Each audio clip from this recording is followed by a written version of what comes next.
Good morning, all. Today we'll discuss new historicism. ഈ new historicism എന്ന് പറഞ്ഞാൽ എന്താണ്? How is it different from old historicism and what do new ഹിസ്റ്റോറിസിസ് do?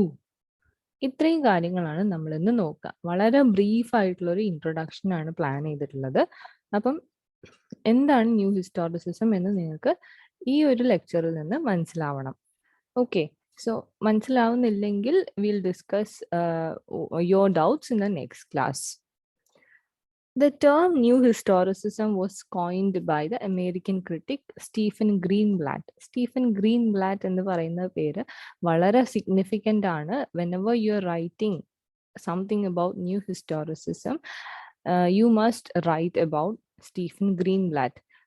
New historicism എന്ന് പറയുന്ന ഒരു concept തുടങ്ങിയവരിൽ അല്ലെങ്കിൽ ഈ കൺസെപ്റ്റ് കൊണ്ടുവരുന്നതിൽ ഒരു വളരെ ഇമ്പോർട്ടൻറ്റ് റോൾ ഉണ്ടായിരുന്ന ഒരാളാണ് സ്റ്റീഫൻ ഗ്രീൻബ്ലാറ്റ് എന്ന് പറയുന്നത്.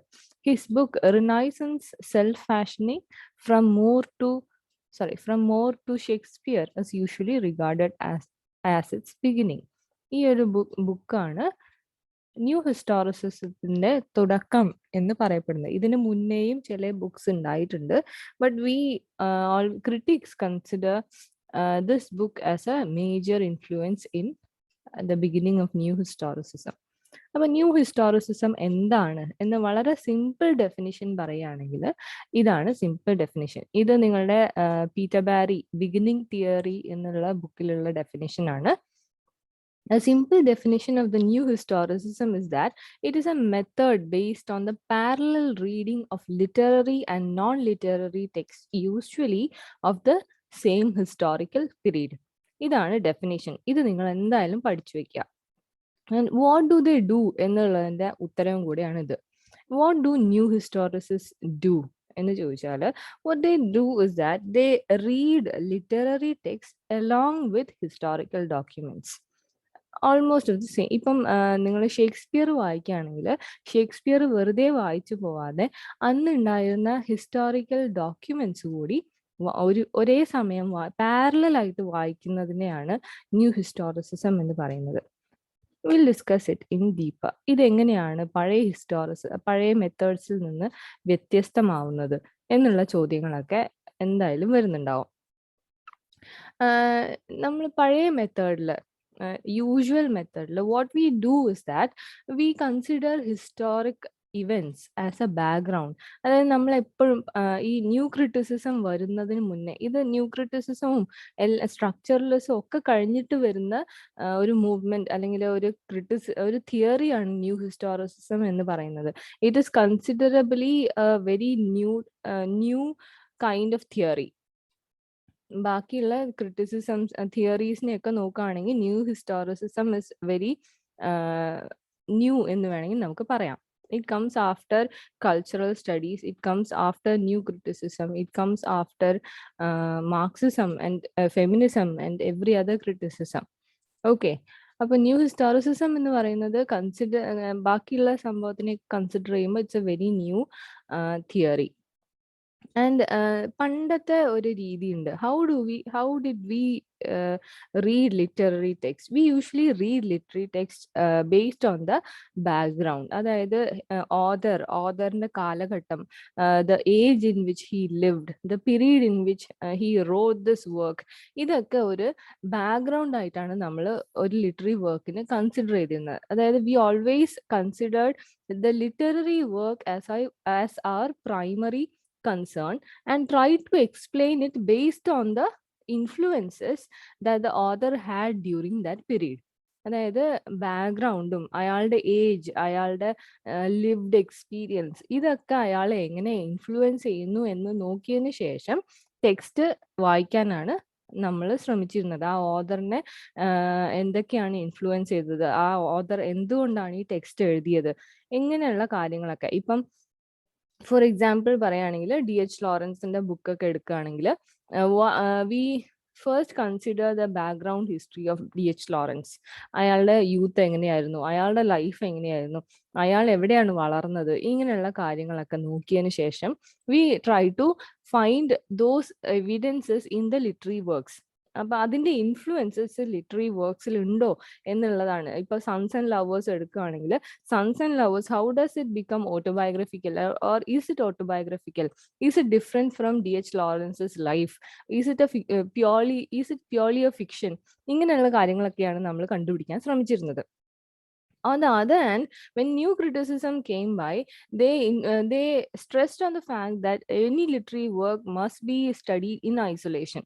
അതായത് ലിറ്റററി വർക്ക് എന്ന് പറയുന്നത് ഒരിക്കലും ഇങ്ങനെ ബാക്ക്ഗ്രൗണ്ടിന്റെ ബേസ് ചെയ്തിട്ടോ അല്ലെങ്കിൽ ഓതറിന്റെ ഹിസ്റ്ററിനെ ബേസ് ചെയ്തിട്ടോ സൈക്കോളജിക്കൽ കണ്ടീഷൻസിനെ ബേസ് ചെയ്തിട്ടോ ഒന്നും വായിക്കേണ്ടതല്ല ഒരു literary text. On the other hand, literary text an independent entity എന്നും it has to be studied in isolation എന്നുമാണ് ന്യൂ ക്രിറ്റിക്സ് പറഞ്ഞു വെച്ചിരുന്നത്.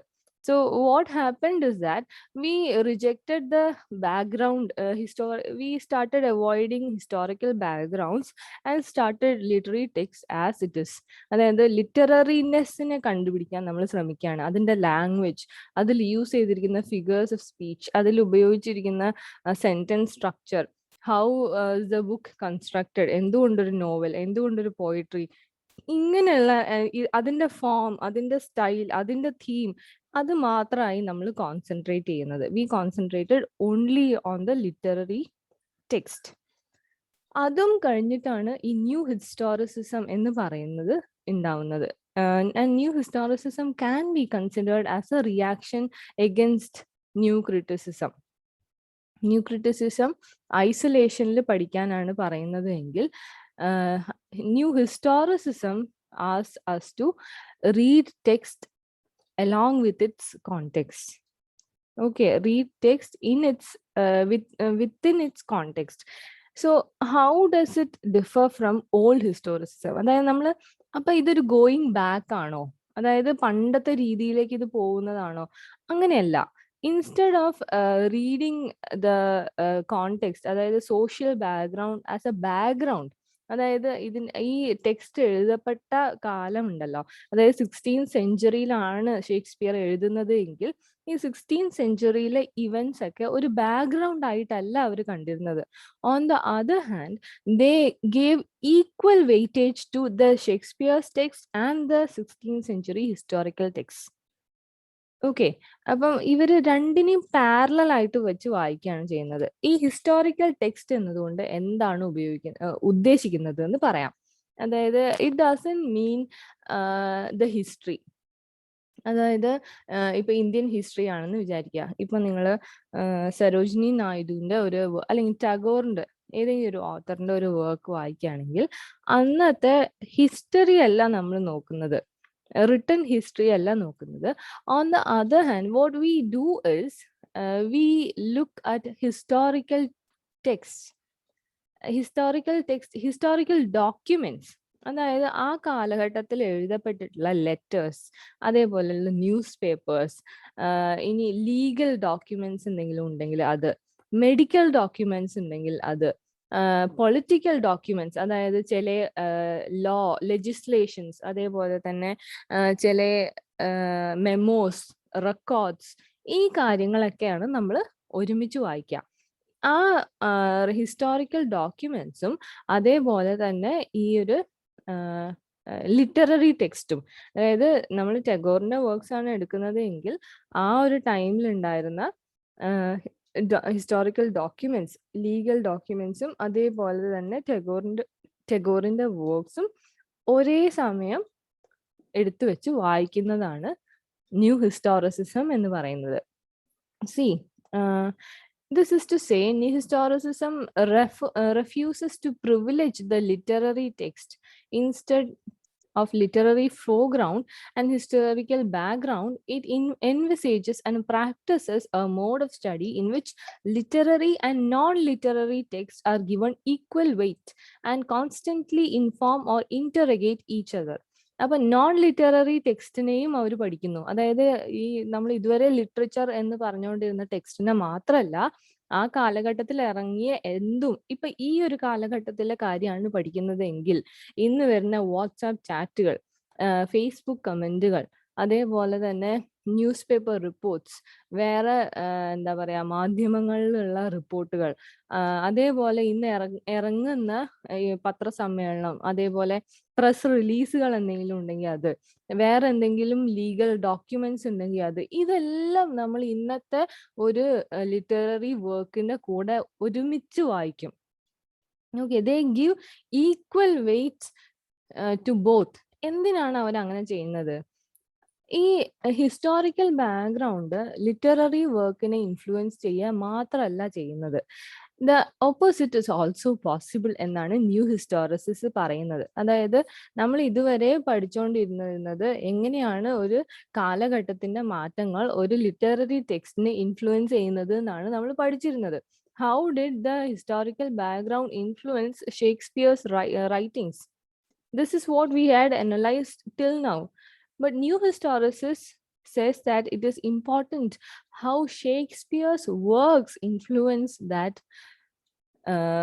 time also. അതായത് ഇപ്പൊ ഇന്നത്തെ ഒരു ഇത് പറയുകയാണെങ്കിൽ, ഒരു ലിറ്റററി വർക്ക് എടുത്ത് പറയുകയാണെങ്കിൽ, ആ ഒരു ലിറ്റററി വർക്ക് എങ്ങനെയാണ് ഈ കാലഘട്ടത്തിൽ, ഇപ്പൊ ശശി തരൂരിന്റെ വർക്ക് എടുക്കുക, എങ്ങനെയാണ്, why did Shashi Tharoor write The Great Indian Story is one question. And how did Shashi Tharoor's work influence the people or the living, the lifestyle and the perspective of people living today? ഇത് രണ്ടുമാണ് new historicism കണ്ടുപിടിക്കാൻ ശ്രമിക്കുന്നത്.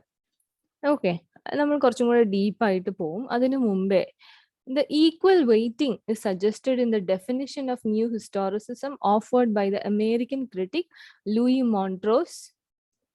ഈ ഒരു Louis Montrose എന്ന് പറയുന്നത് Stephen ഗ്രീൻബ്ലാറ്റിനെ പോലെ തന്നെ ഒരു ഇമ്പോർട്ടൻറ്റ് ക്രിട്ടിക്കാണ്.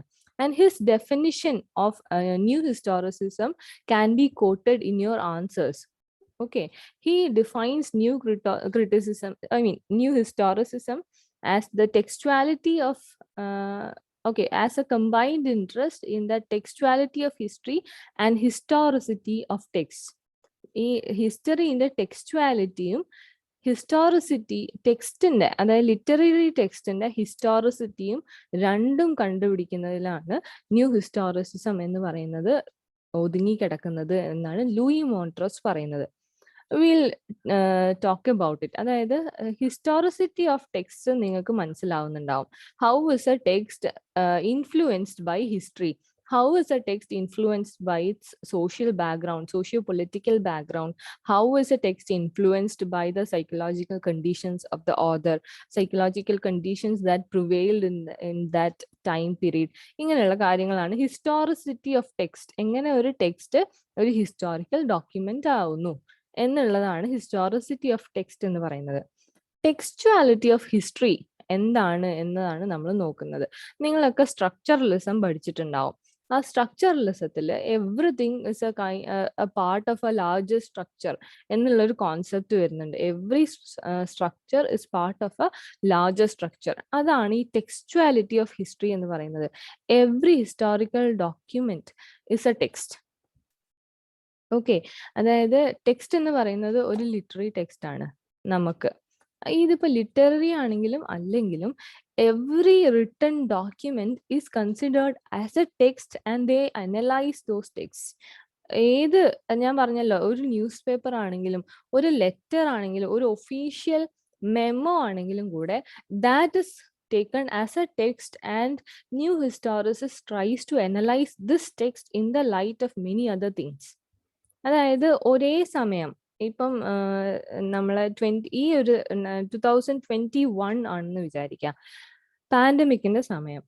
2021 സെക്കൻഡ് വേവ് ഓഫ് പാൻഡമിക്കിന്റെ സമയത്ത് ഇറങ്ങിയ പുസ്തകങ്ങൾ, അതേപോലെ തന്നെ ന്യൂസ് പേപ്പർ റിപ്പോർട്ട്സ്, അതേപോലെ തന്നെ ഇറങ്ങിയ മറ്റ് ചില റെക്കോർഡ്സ്, അതായത് പത്രം, എന്താ പറയാ, ചില മെഡിക്കൽ ഡോക്യുമെന്റ്സ്, അതേപോലെ മെഡിക്കൽ എന്താ പറയാ orders that are issued by the government. ഇങ്ങനെയുള്ള എല്ലാ കാര്യങ്ങളും ഈ കാലഘട്ടത്തിൽ ഇതേ സമയത്ത് ഇറങ്ങിയ എല്ലാ കാര്യങ്ങളും ഒരുമിച്ച് വെച്ച് പഠിക്കുന്നതാണ് ന്യൂ ഹിസ്റ്റോറിസിസം. അങ്ങനെ പഠിക്കുന്നത് കൊണ്ട് എന്താണ് ഉപകാരം? Why do they do that? അതുകൂടെ നമ്മൾ ഈ ക്ലാസ്സിൽ പറയും. Okay, look at the next thing, next slide. ഇത് ഓർത്ത് വെക്കുക. വാട്ട് ഈസ് ദിയർ മെത്തേഡ് എന്ന്. ഇത്രയും നേരം ഞാൻ പറഞ്ഞത് തന്നെയാണ് ഇത്. Historical documents are analysed in their own rights rather than as mere context. അതായത് ഹിസ്റ്റോറിക്കൽ ഡോക്യുമെന്റ്സ് എങ്ങനെ ഒരു ലിറ്റററി ടെക്സ്റ്റിനെ ഇൻഫ്ലുവൻസ് ചെയ്തു എന്ന് നോക്കുന്നതിന് പകരം ഹിസ്റ്റോറിക്കൽ ഡോക്യുമെന്റ്സ് ഒക്കെ അതും ഒരു ടെക്സ്റ്റ് ആണ്. ഇപ്പം ഒരു മെഡിക്കൽ റിപ്പോർട്ട് ഉണ്ടെന്ന് വിചാരിക്കാം. ഒരു കോവിഡ് പേഷ്യന്റിന്റെ മെഡിക്കൽ റിപ്പോർട്ട് ഇവർ ഇപ്പം ഈ കാലഘട്ടത്തിൽ ഞാനൊരു പുസ്തകം എഴുതാണ്. ഞാനിപ്പം കഴിഞ്ഞ മാസം ഒരു ബുക്ക് പ്രസിദ്ധീകരിച്ചു.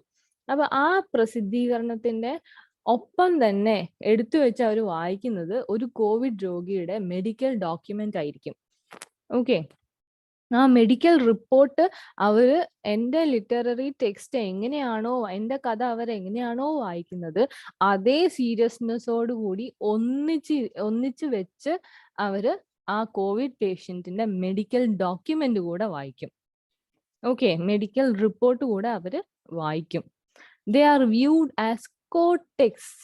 അവർ കോണ്ടെക്സ്റ്റ് ആയിട്ടല്ല കാണുന്നത്, കോടെക്സ്റ്റ് ആയിട്ടാണ് കാണുന്നത്. അതായത് ഇതിന്റെ തന്നെ കൂടെ ഉള്ള ഒരു ടെക്സ്റ്റ് ആയിട്ടാണ് കാണുന്നത്. ഇതിന്റെ ഒപ്പം നിൽക്കാൻ കഴിയുന്ന ഒരു ടെക്സ്റ്റ് ആയിട്ടാണ് ഈ ഡോക്യുമെന്റിനെ അവർ കാണുന്നത്. The text and co-text will be seen as an expression of the same historical moment and interpreted accordingly. അതായത് ഇത് രണ്ടും, ഈ കോവിഡ് പേഷ്യന്റിന്റെ ഹെൽത്ത് റിപ്പോർട്ടും അതേപോലെ എൻ്റെ ലിറ്റററി ടെക്സ്റ്റ്, എൻ്റെ നോവലും ഒരേ കാലഘട്ടത്തിന്റെ പ്രോഡക്ട്സ് ആയിട്ടാണ് അവർ കാണുന്നത്. ഓക്കെ, അതായത് ഇതിന് രണ്ടിനും ഒരേ കാലഘട്ടത്തിൽ വന്നു എന്നുള്ള കാരണം കൊണ്ട് തന്നെ വളരെ അധികം രണ്ടും വളരെയധികം ലിങ്ക്ഡ് ആണ് എന്നാണ് അവർ പറയുന്നത്. They often used documents that cite exact date and place and have all the force of documentary eyewitness account, having the quality of lived experience rather than history. They read penal, medical, colonial documents along with the great literary works. ഓക്കെ, ഇത് ഞാൻ നേരത്തെ പറഞ്ഞതാണ് last point. ഇത് നോക്കാം. They often use documents that cite exact date. History അല്ല എടുക്കുന്നത് എന്ന് ഞാൻ പറഞ്ഞു. അതായത് ഈ കാലഘട്ടത്തിനെ പറ്റിയിട്ട് ഒരാൾ എഴുതിയിട്ടുണ്ട്. ഈ പാൻഡമിക്കിനെ കുറിച്ച്, കഴിഞ്ഞ 2 കൊല്ലത്തിനെ കുറിച്ച് ഒരാൾ അനലൈസ് ചെയ്ത് ഒരു റിപ്പോർട്ട് എഴുതിയിട്ടുണ്ടെങ്കിൽ അതിനെ ഒരു ഹിസ്റ്ററി റിപ്പോർട്ടല്ല, ഒരു ഹിസ്റ്ററി എഴുതിയിട്ടുണ്ടെങ്കിൽ അതിനെ അല്ല അവർ വായിക്കുന്നത്. ഇപ്പം നമ്മൾ പഠിക്കുന്ന ഹിസ്റ്റോറിക്കൽ ടെക്സ്റ്റ് അല്ല അവർ വായിക്കുന്നത്. അവര് വായിക്കുന്നത് അന്ന് ഇറങ്ങിയിട്ടുള്ള റിയൽ ഡോക്യുമെന്റ്സ് ആണ്. അതായത് ഹിസ്റ്ററി എത്രത്തോളം കറക്റ്റ് ആണ് എന്നുള്ള ചോദ്യങ്ങൾ ഓൾറെഡി ഉയർന്നു കഴിഞ്ഞു. അതായത് ഇന്ത്യൻ ഹിസ്റ്ററി എടുത്തു നോക്കാം. How far is it Indian history? It is a history written by British people. British colonisers ആണ് അത് എഴുതിയിട്ടുള്ളത്. അത് എത്രത്തോളം ഇന്ത്യൻ ആണ്? How far can it be called Indian? How credible is it? അവര് എഴുതിയിട്ടുള്ളത് മെയിനായിട്ട് നമുക്ക് കിട്ടുന്ന ഹിസ്റ്ററി എന്ന് പറഞ്ഞാൽ ബ്രിട്ടീഷുകാർ വന്നു, അവര് വന്നതിന് ശേഷം എന്തൊക്കെ മാറ്റങ്ങൾ വരുത്തി, ഇങ്ങനെയുള്ള കാര്യങ്ങളാണ് നമുക്ക് കൂടുതലുള്ളത്. എന്തൊക്കെ ലഹളകൾ നടന്നു, എന്തൊക്കെ റിവോൾട്ടുകൾ നടന്നു, ഇങ്ങനെയുള്ള കാര്യങ്ങളാണ് നമുക്ക് കിട്ടുന്നത്. അത് കൂടാതെയും ഇന്ത്യക്ക് ഒരു ഹിസ്റ്ററി ഉണ്ടായിരുന്നു. ഈ ബ്രിട്ടീഷുകാർ വരുന്നതിന് മുമ്പേയും ഇന്ത്യക്ക് ഹിസ്റ്ററി ഉണ്ടായിരുന്നു. നമുക്ക് ആകെ അറിയുന്നത് ഹാരപ്പ, മോഹൻജദാരോ ഒക്കെയാണ്. അത് കൂടാതെ what about the indigenous history? നമ്മളുടെ ഇടയിലും നാട്ടുരാജാക്കന്മാരുണ്ടായിരുന്നു, നമുക്കും ഒരു കൾച്ചർ ഉണ്ടായിരുന്നു. How far is it recorded in the official history that are recorded and taught to students, taught to citizens? ഇങ്ങനെയുള്ളൊരു പോയിന്റ് ഉണ്ട്. ഈ ഒരു ഹിസ്റ്ററി എത്രത്തോളം ക്രെഡിബിൾ ആണ്, ഇങ്ങനെയുള്ള എല്ലാ കൺഫ്യൂഷൻസും നിലനിൽക്കുമ്പോഴാണ് ന്യൂ ഹിസ്റ്റോറിസിസ്റ്റ് ഇങ്ങനൊരു ഐഡിയ കൊണ്ടുവരുന്നത്. So what they do is they don't read history അല്ല അവർ വായിക്കുന്നത്. On the other hand they read historical documents, real documents. അതായത് ഈ ബ്രിട്ടീഷ് ഹിസ്റ്ററിനെ വായിക്കുന്നതിന് പകരം, Indian history during the time of colonisation വായിക്കുന്നതിന് പകരം they read the documents that are created by the British people during that time. അതായത് അന്ന് ഇറങ്ങിയിട്ടുള്ള news papers, അന്ന് ഇറക്കിയിട്ടുള്ള ഓർഡറുകൾ എന്തൊക്കെ, ഇപ്പം റെയിൽവേ ലൈൻ ഉണ്ടാക്കാനുള്ള ഓർഡേഴ്സ്, അതേപോലെ തന്നെ വാർ പ്രഖ്യാപിച്ചുകൊണ്ടുള്ള ഓർഡേഴ്സ്, അതേപോലെ വൈസ്രോയിമാരെ നിയമിച്ചുകൊണ്ടുള്ള ഓർഡറുകൾ, ഇങ്ങനെയുള്ള ഓർഡറുകൾ, ലെറ്റേഴ്സ്, അതേപോലെ ലീഗൽ ഡോക്യുമെന്റ്സ്, അതേസമയം മെഡിക്കൽ ഡോക്യുമെന്റ്സ്, ഇത്തരം കാര്യങ്ങളാണ് അവർ വായിക്കുന്നത്. Which has exact date. ഏതൊരു ഒഫീഷ്യൽ റെക്കോർഡിനും ഒരു ഡേറ്റ് ഉണ്ടാവും, ഒരു പ്ലേസ് ഉണ്ടാവും. അതേപോലെ തന്നെ it is A document. Okay, അതൊരു സ്റ്റോറി അല്ല. On the other hand it is A document which has A, ഇപ്പൊ ഐ വിറ്റ്നസ് അക്കൗണ്ട് എന്ന് പറയുന്നുണ്ട്. I witness account in the sense നിങ്ങൾക്കൊരു നിങ്ങൾക്ക് പരീക്ഷയുടെ മെമ്മോ വരാണ്, അതൊന്ന് എടുത്ത് നോക്കുക. ആ ഒരു ഒഫീഷ്യൽ നോട്ടീസ് എടുത്ത് നോക്കുക.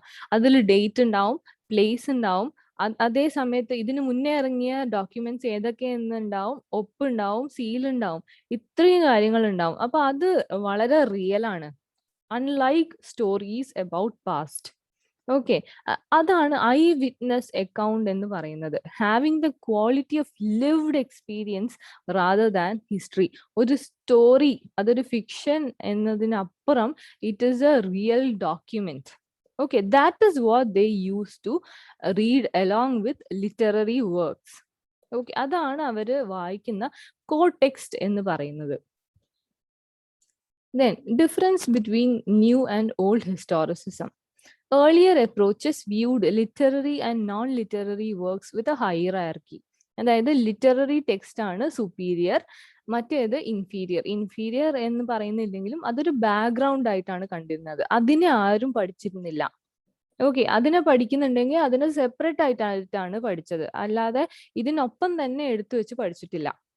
Literary works were considered superior. That was the object, and that was the object of study. നമ്മുടെ object of study എന്താണ്? Literary works ആണ്. Non-literary works were considered as merely the background to the literary works. The practice of giving equal weighting to literary and non-literary material is the first and major difference between new and old historicism. Old historicism എന്ന് പറയുന്നത് അതിനെ background ആയിട്ട് കണ്ടു. New historicism അതിനെ ഒരു കോ text ആയിട്ട് കണ്ടു. New historicism is interested in history as represented and recorded in written documents. History as text നമ്മൾ പറഞ്ഞു, അവര് റെക്കോർഡഡ് ഡോക്യുമെന്റ്സ് ആണ് എടുത്ത് വായിക്കുന്നത്. So what they are doing is that for the new historicist, the events and attitudes of the past now exist solely in writing. അതായത് പാസ്റ്റിനെ ഒരിക്കലും നമുക്ക് ഇനി വീണ്ടെടുക്കാൻ കഴിയില്ല. അതായത് past is available to us only in the form of written documents എന്നുള്ളൊരു concept കൂടി new historicism മുന്നോട്ട് വയ്ക്കുന്നുണ്ട്. അതാണ് നമ്മൾ തുടക്കത്തിൽ പറഞ്ഞ ടെക്സ്ച്വാലിറ്റി ഓഫ് ഹിസ്റ്ററി എന്ന് പറഞ്ഞത്. ഓക്കെ, ഹിസ്റ്റോറിസിറ്റി ഓഫ് ടെക്സ്റ്റും ടെക്സ്ച്വാലിറ്റി ഓഫ് ഹിസ്റ്ററിയും പറഞ്ഞു. So what is this textuality of history? Textuality എന്ന് പറയുന്നത് എന്താണ്? ഹിസ്റ്റോറിക്കൽ ഡോക്യുമെന്റ്സിലൂടെ മാത്രമേ നമുക്ക് പാസ്റ്റ് കണ്ടുപിടിക്കാൻ പറ്റുള്ളൂ, പാസ്റ്റിനെ അറിയാൻ പറ്റുള്ളൂ. Past is available to us only in the form of written documents. Apart from that, there are all the other concerns like the real event. അതായത് ശരിക്കും എന്ത് നടന്നു എന്നുള്ളത് ഇസ് നെവർ റിക്കവറബിൾ.